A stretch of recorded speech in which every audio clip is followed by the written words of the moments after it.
ETF index mutual funds నేర్చుకుని stock మార్కెట్లో రాణించాలనుకుంటున్నారా? వెంటనే ఈ నెంబర్కి కాల్ చేయండి. నమస్కారం. కార్తీక పురాణం 27వ రోజు పారాయణలోకి వచ్చాం.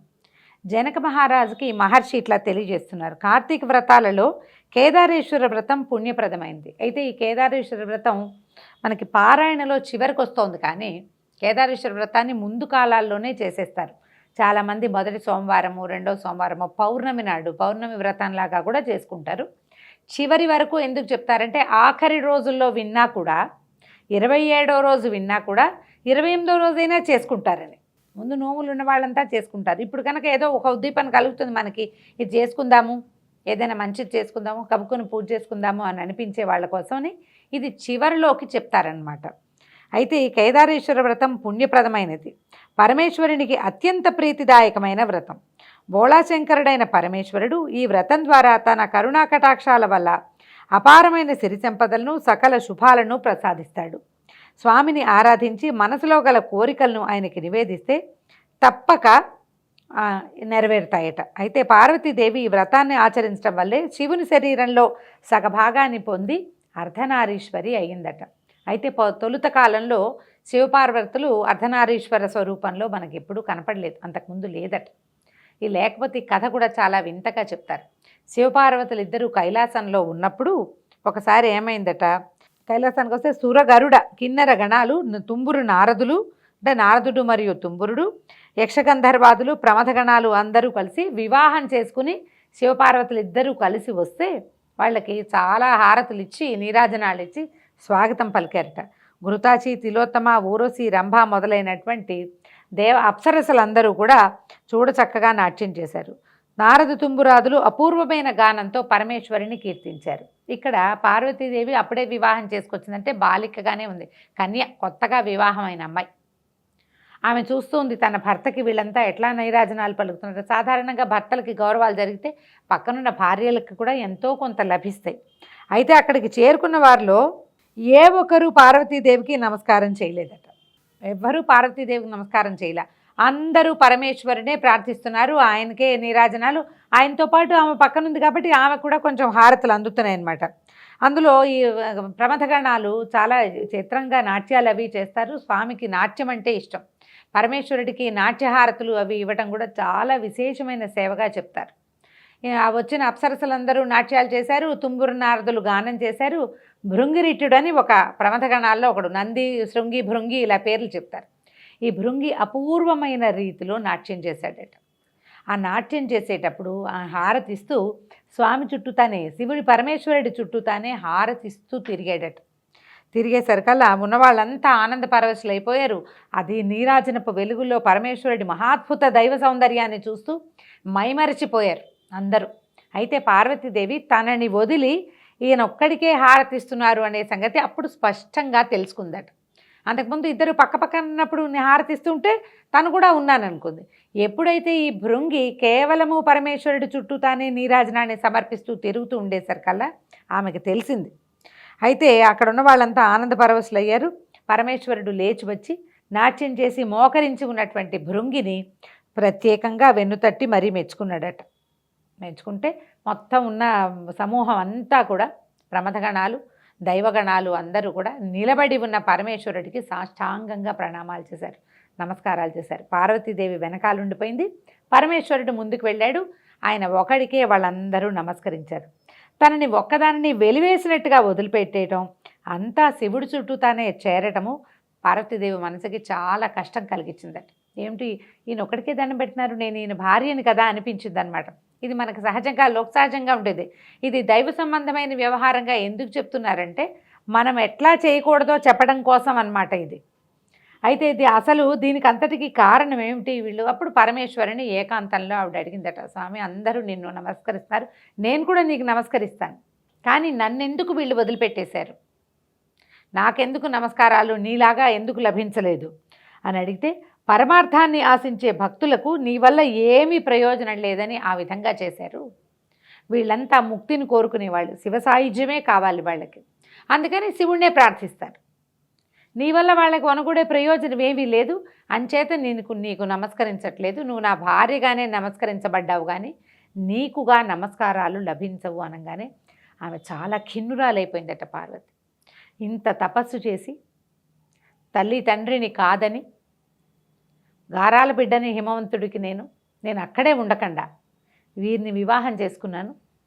అపర్ణ ఆఖరికి ఆకులలమలు కూడా తినకుండా ఒట్టిగా వాయుభక్షణ చేసి ఈయన కోసం తపస్సు చేసి నేను ఈయన సాధిస్తే నాకే గొప్పతనము లేకుండా కేవలం భగవంతుడికి మాత్రమే గొప్ప, నేను ఆయన్ని చేరుకున్న నాకెందుకు ఈ గొప్ప లభించలేదు అని ఆవిడ చాలా ఆలోచించిందట.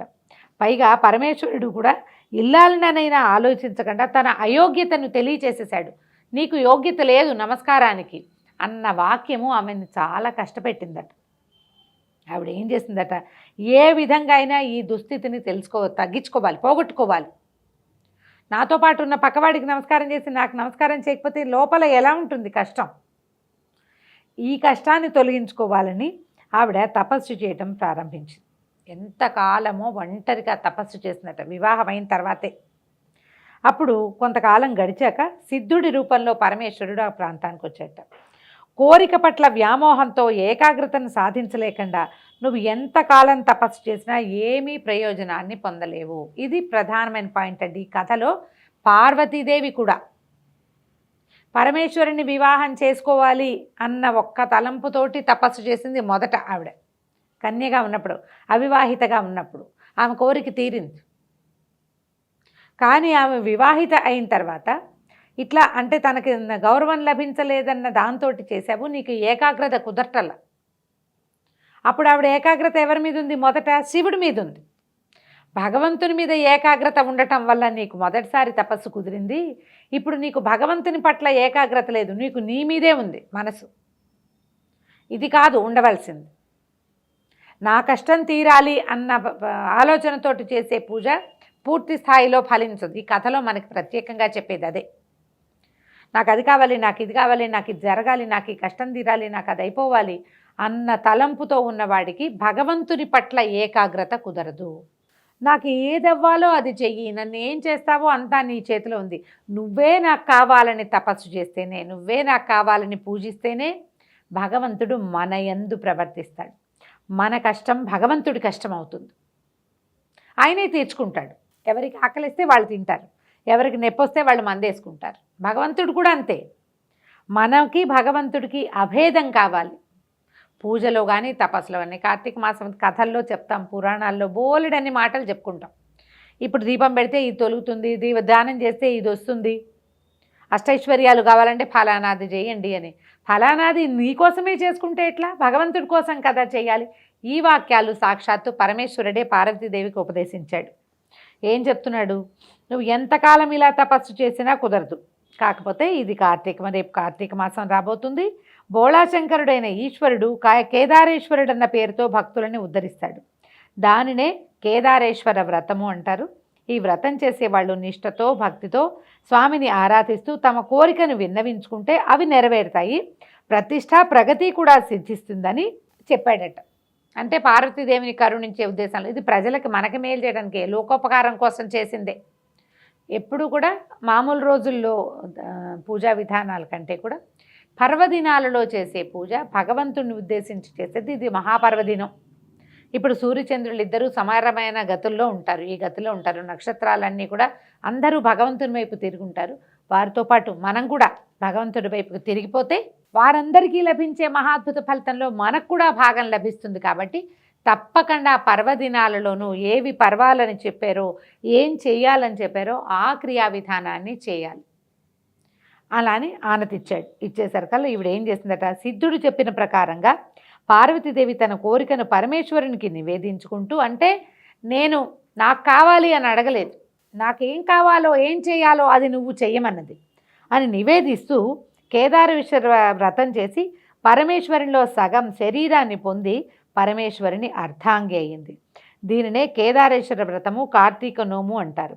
ఈ కార్తీక మాసంలో 4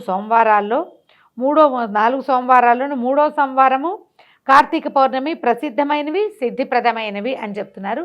చివరి సోమవారం నాడు కూడా చేసుకోవచ్చని మనకి పెద్దవాళ్ళు, గురువులు, పురోహితులు ఉపదేశిస్తారు.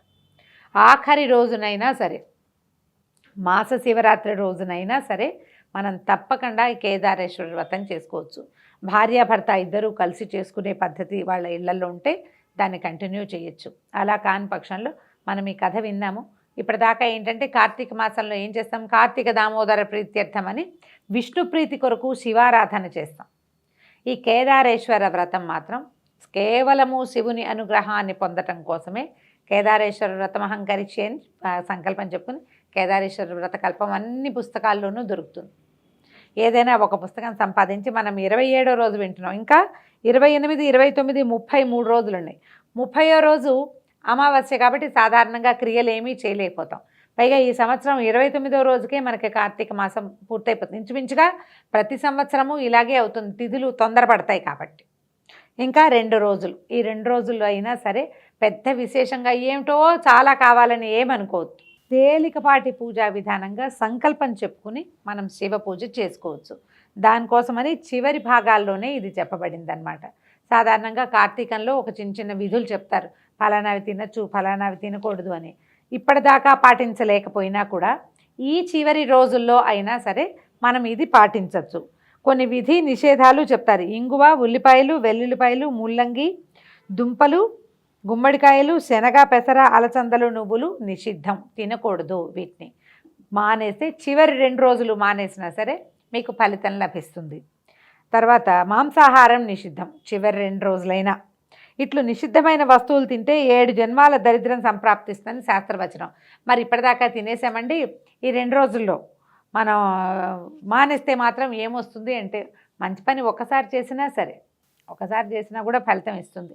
ఇది కార్తీకం కాబట్టి ఇప్పుడే విన్నాము, ఇవాళే తెలుసుకున్నాము కాబట్టి మానేద్దాం అని భావించినా ఆల్రెడీ వింటూ ఉన్నవాళ్ళు కూడా ఇతరులకు ఎవరికైనా ఇదిగో ఇలా ప్రత్యేకంగా చెప్పారు, చివరి 2-3 రోజులైనా మానేస్తే కూడా మంచిదేట అని చెప్పి చేయించగలిగితే మంచిది. దేవాలయ దర్శనం తప్పనిసరిగా చేయవలసిన విధి కార్తీకంలో.